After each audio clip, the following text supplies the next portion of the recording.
J'en ai pas renversé. Ah non, putain, me fais pas ça.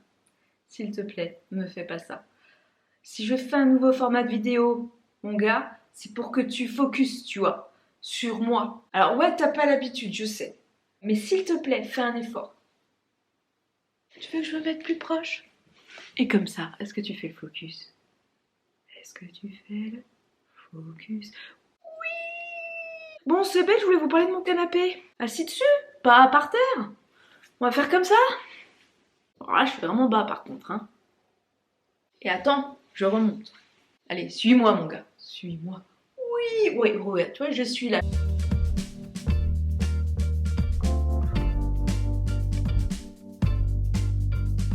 Bon, nouveau format de vidéo, vous l'aurez compris. En fait, le but, c'est de vous parler de manière beaucoup plus naturelle, sans forcément avoir pris des notes, dans le but de vous faire part de comment je vis l'intervention par laquelle je vais devoir en repasser suite à un twist de mon estomac. Alors, pour tous ceux qui n'auraient pas suivi, oui, je vais me faire réopérer de chirurgie bariatrique. Il suffit de revoir la vidéo qui va se trouver ici ou là. Ici ou là. Là. Je pense qu'elle va se trouver là. Je pense. Je vais la faire là plutôt. Il suffit de voir le bilan sur les 6 ans post-op où je vous annonce que je vais devoir en repasser par un bypass suite à un twist de mon estomac. Non, ce n'est pas du tout pour perdre mon poids mes kilos de grossesse. De toute manière, je vais vous dire, j'aurai que 10, même pas 15 kilos à perdre. Aucun chirurgien n'opère pour perdre 15 kilos, d'accord? Non, j'ai vraiment un gros souci médical au niveau de mon estomac, ça devient d'ailleurs de plus en plus difficile à vivre, je vais pas vous le cacher. Et je préfère vous revenir maintenant en vidéo comme ça, un petit peu plus naturel, un petit peu plus sympa, que de vous faire des longs monologues où ça pouvait être un petit peu barbant. Alors je sais qu'il y en a qui vont pas forcément apprécier. Sincèrement, déjà et de une, je n'ai tout simplement plus le temps de me faire pour l'instant ce genre de vidéo parce qu'elle se demande beaucoup trop de travail en amont. Et les événements de la vie, les imprévus, je ne vis que ça depuis ces dernières semaines. Donc j'ai décidé de continuer malgré tout, mais sous un autre format, en papotant comme ça avec vous et en vous montrant ma semaine un petit peu sous forme de vlog en fait. Je pense que ça peut être vachement plus intéressant, puis ça permettra aussi de parler un petit peu d'autre chose que de la chirurgie. C'est donc comme ça que j'ai décidé de vous filmer tout naturellement mes petits moments de semaine. Je pense que je ferai ça maintenant régulièrement. Ce qui fera, je l'espère, des vidéos un peu moins longues et un petit peu plus naturelles. Donc voilà, je vous laisse regarder.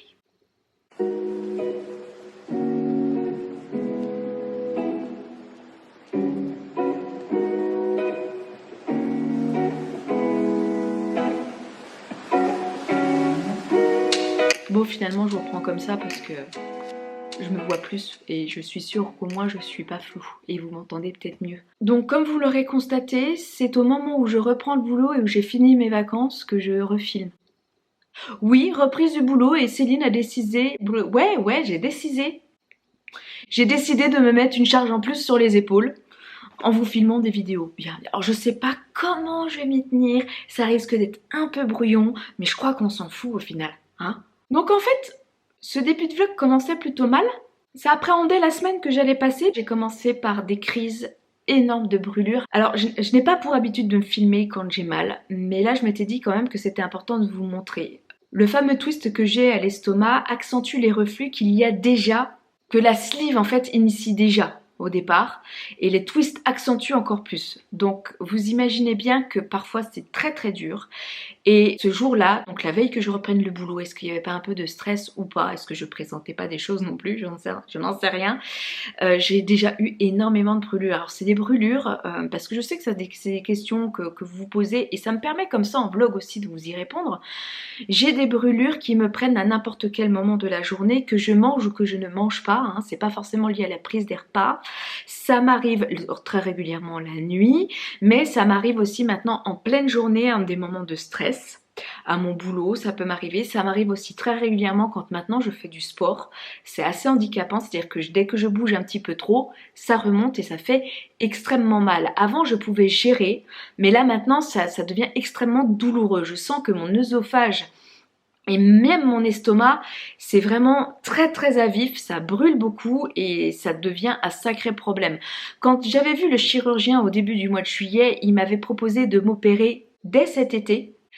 Et j'avais dit non parce que bon bah j'ai les enfants, tout ça, je voulais attendre que la rentrée soit passée pour faire cette intervention. Donc là je vais me faire opérer sur le mois de septembre. Je vous dirai pas la date tout de suite parce que voilà, vous aurez l'occasion de la savoir assez rapidement. Mais il m'avait proposé de m'opérer assez rapidement et de toute manière il m'avait bien dit ça ne fera que s'empirer. Donc ce serait bien qu'on le fasse quand même sur 2022. Je suis très contente de le faire ce mois-ci parce que je me rends compte chaque semaine en fait. Chaque semaine je me rends compte d'une évolution dans le mauvais sens. Et donc oui, il est très clair que cette intervention elle est plus que nécessaire. Je savais pas que ça pouvait avoir autant d'impact. Alors après, comme je vous disais, ça a attendu déjà super longtemps parce que je pense que, comme nous toutes, on se dit ouais j'ai des brûlures, c'est normal, c'est la sleeve, on le sait. Sauf que bon, là malgré mon traitement, mon protecteur gastrique, le Lansoprazole, 2 gélules par jour de 30 mg, malgré ça, j'ai encore mal. Donc je me rends compte à quel point c'était pas normal d'avoir autant mal. Et bon bah maintenant on va en prendre le taureau par les cornes, hein, ça va être résolu, mais... n'attendez pas trop quand même avant de consulter, avant de faire un TOGD pour vraiment vous rendre compte du reflux. À long terme quand même ça peut faire de sacrés dégâts et au niveau de douleur, même les protecteurs gastriques ne font plus tellement effet donc voilà. Cette semaine aussi ça a été pas simple parce que en plus de ces douleurs là et du fait que je savais que quand j'allais reprendre le boulot, où on allait entamer cette fameuse, vous savez, cette phase de pré-intervention où on n'est pas encore dans l'intervention, mais on est quelques semaines qui précèdent, les vacances sont finies et on sait pas trop où on va, on n'est pas encore trop stressé parce que c'est pas tout de suite, mais il y a quand même une certaine angoisse qui commence à monter parce que finalement c'est plus si loin. Je pense que vous voyez de quoi je vous parlais. J'étais un petit peu dans cette phase-là. Ça n'a pas été facile parce qu'en plus j'ai enchaîné un rendez-vous assez spécifique, compliqué, au Centre Leclerc de Dijon, qui est un centre spécialisé en oncologie, c'est-à-dire dans les cancers en fait, pour passer le fameux test génétique que m'avait prescrit le médecin qui m'a opéré de la salpingectomie bilatérale au mois de mars. Et je vais rendez-vous avec une conseillère en génétique pour pouvoir faire un test génétique, savoir si j'étais porteuse du gène du cancer de ma maman dont elle est décédée. C'est un rendez-vous qui n'a pas été forcément évident parce que c'est un rendez-vous qui a demandé à ce que je me repenche sur toutes ces années un peu compliquées. Ça a été un rendez-vous qui m'a posé énormément de questions sur toutes les branches de ma famille, donc pas seulement ma maman, mais aussi ma tante, mes grands-parents, que ce soit des deux côtés, les sœurs et frères de mes parents également. Donc ça, voilà, on m'a posé plein de questions partout par rapport à ça, donc ça n'a pas été facile. Et en fait, ce qui a été finalement le plus difficile, c'est que on m'a demandé à ce rendez-vous en fait de rouvrir le dossier de ma maman, puisque ma maman a été, enfin j'ai la chance entre guillemets d'avoir été vue au centre dans lequel avait été prise en charge ma maman. Et donc du coup ces gens-là ont conservé le dossier médical de ma maman, mais ils n'y ont pas accès aussi facilement, il leur faut une autorisation. Et à ce rendez-vous-là, il faut savoir qu'un test génétique ça coûte extrêmement cher et il faut vraiment avoir des raisons en fait de le passer. Et même moi qui est en lien direct finalement, puisque je suis la fille de ma mère. Oui, puisque finalement je suis en lien direct avec ma maman qui est décédée de ça, mais même ça, ça ne justifie pas, en tout cas, c'est ce que j'ai appris à ce rendez-vous, un test génétique, parce qu'il n'a pas été prouvé que ma mère, ça l'était en fait. Ma mère est décédée de ce cancer-là pour quelqu'un d'un cancer, un cancer féminin, on va dire, pas vieux, mais elle avait déjà 67 ans, donc c'est pas forcément en lien avec la génétique. Alors, en gros, c'est ce que j'ai compris. Donc on m'a demandé l'autorisation de rouvrir le dossier médical de ma mère et également pratiquer un test génétique, non pas sur moi avec une prise de sang comme il était prévu au départ, mais sur les restes de ma mère, les prélèvements qui ont été faits lorsqu'ils l'ont opérée pour enlever son cancer, parce qu'ils ont gardé des échantillons. Et ça, je ne savais pas. Alors, ils ne savent pas encore dans quel état ils sont, puisqu'il faut mon autorisation pour l'ouvrir, pour réouvrir tout le dossier et avoir accès à ces prélèvements. Mais vous savez, quand vous êtes opéré, enfin vous savez peut-être pas, quand vous êtes opéré d'un cancer, on vous enlève pas juste les tumeurs, on vous enlève aussi les tissus sains qui sont autour pour pouvoir être sûr qu'on ait bien tout enlevé. Et ce test génétique va être réalisé sur les tissus sains qui a été prélevé sur ma maman. Donc c'est un rendez-vous qui a été finalement assez dur, puisque en plus la personne en face de moi me parlait comme si ma mère était en gros toujours là. On va faire le test génétique sur votre maman. En gros c'était ça. Comment ça sur ma maman? Mais en plus ma mère a été incinérée quoi, donc vous comprenez bien que moi ça m'a un peu déroutée. Et c'est à ce moment-là que j'ai appris qu'il restait des prélèvements de ces anciennes opérations. Et donc ce test génétique va être fait finalement sur ma maman pour savoir si ça justifie de le faire sur moi, puisque on n'est pas sûr que ma mère ait fait à l'époque le test génétique pour savoir si nous on pouvait être impactés ou pas. Mercredi n'a pas été une bonne journée. Il y a eu aussi d'autres choses sur lesquelles je reviendrai pas parce que là on est plus sur le côté personnel et voilà. Mais ce jour-là a été un jour extrêmement difficile, assez dur. Et ça m'a suivi en fait tout le reste de la semaine. Ça n'a pas été une semaine facile, vraiment pas. Du coup avec Olivier, jeudi soir on en a profité parce qu'on avait en plus que les filles avec nous, je l'étais gardée, pour faire une petite sortie à Dijon après le boulot. Olivier m'a dit allez je prends les filles, on va, puis on se fait une petite soirée à Dijon, un petit resto avec les filles, et puis il y avait un concert à Dijon, donc du coup on s'est fait un petit concert avec les filles. Ça m'a permis un petit peu du coup moi de vous filmer un peu Dijon aussi parce que vous savez que je suis de Dijon mais ça je vous montre pas beaucoup la ville et puis d'avoir passé un bon moment avec ce concert et les filles en fait de profiter de nos grandes filles, de faire des choses un petit peu plus sympas qu'on ne peut le faire avec Jules qui parfois nous monopolise un petit peu et nous freine dans certaines activités en fait tout simplement. Donc on en a profité ce soir-là. Et enfin, j'ai fini la semaine en beauté le vendredi avec un rendez-vous de pré-rentrée pour la prise en charge de l'handicap de Jeanne. Pour ceux qui ne le savent pas en voyant cette vidéo, j'ai une petite fille qui est atteinte d'un petit handicap qui implique un suivi un peu plus spécifique dans le cadre de l'école. Et donc j'avais rendez-vous avec elle ce matin-là pour un rendez-vous de psychomotricité pour faire le point, savoir s'il y avait besoin de faire quelques séances durant l'année. Et donc en général, on profite toujours de ce petit rendez-vous que je fais seule avec elle pour avoir un petit moment toutes les deux. On en profite pour manger des choses qui nous plaisent et tout. Donc même si on avait fait un resto la veille, je lui ai dit allez Jeanne, est-ce que ça te dit de faire des sushis Papa, il aime pas trop ça, c'est peut-être l'occasion. Ah ouais maman, vas-y, faisons des sushis. Donc on est passé vite fait ensuite à Carrefour, on a ramené les sushis à la maison et on s'est fait nos petits sushis entre filles, c'était super agréable. C'est ces petits moments avec juste un enfant, c'est juste génial. Si vous avez plusieurs enfants, je vous conseille de le faire parce que on est très vite pris dans le quotidien, tout ça, et je trouve que quand on a plus de 2 enfants, en fait, c'est difficile de trouver du temps individuellement, chacun pour eux. C'est très important que nos enfants aient des moments individuellement avec nous, et c'est ce que j'essaye d'instaurer aussi un petit peu.